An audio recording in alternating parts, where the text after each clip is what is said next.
பகுஜன் சமாஜ் மாநில தலைவர் ஆம்ஸ்ட்ராங் கொலை சம்பவத்தை கண்டித்து சென்னையில் பேரணி நடைபெற்று வருகிறது.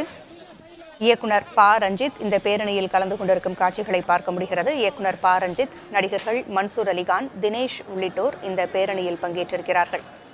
ஆம்ஸ்ட்ராங்கின் படுகொலைக்கு நீதி கேட்டு முழக்கங்களை எழுப்பி வருகிறார்கள். பகுஜன் சமாஜ் கட்சியினுடைய மாநில தலைவர் ஆம்ஸ்ட்ராங் படுகொலை செய்யப்பட்டார். முன் விரோதம் காரணமாக இந்த கொலை நடைபெற்றதாக கூறப்பட்ட நிலையில் 10க்கும் மேற்பட்டோர் கைது செய்யப்பட்டிருக்கிறார்கள். விசாரணை தீவிரமடைந்து வந்து கொண்டிருக்கிறது.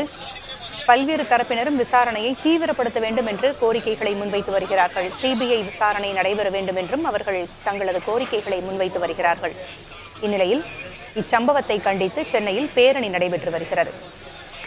ஆம்ஸ்ட்ராங்கின் படுகொலைக்கு நீதி கேட்டு முழக்கங்களை எழுப்பி வருகிறார்கள்.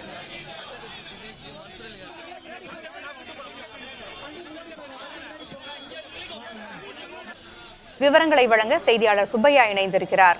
சுப்பையா, பேரணி குறித்த விவரங்கள் என்ன? உங்களுக்கு பாத்தீங்கன்னா பகுஜன் சமாஜ் கட்சியுடைய மாநில தலைவர் ஆம்ஸ்ட்ராங் கடந்த 2 வாரங்களுக்கு முன்பு வெட்டி படுகொலை செய்யப்பட்டார். இதனைத் தொடர்ந்து அவருக்கு ஆம்ஸ்ட்ராங் படுகொலையை கண்டித்தும் அவருக்கு ஆதரவாகவும் பல்வேறு போராட்டங்கள் சென்னையில் நடைபெற்று வருகின்றன. சென்னை உயர்நீதிமன்றத்திலும் வழக்கறிஞர்கள் 3-4 முறை போராட்டம் நடத்தினார்கள். இந்த நிலையில் சென்னை எழும்பூரில் நீளம் பண்பாட்டு மையத்தின் சார்பில் ஆர்ப்பாட்டம் நடைபெறுவதாக அறிவிக்கப்பட்டிருந்தது. இதனையடுத்து பெருந்திரளான நபர்கள் அங்கு கூடினார்கள். சுமார் 2000க்கும் மேற்பட்டோர் கூடியுள்ளனர். இந்த பேரணியை பொறுத்தவரை திரைப்பட இயக்குனர் ப. ரஞ்சித் தலைமை நடைபெறுகிறது.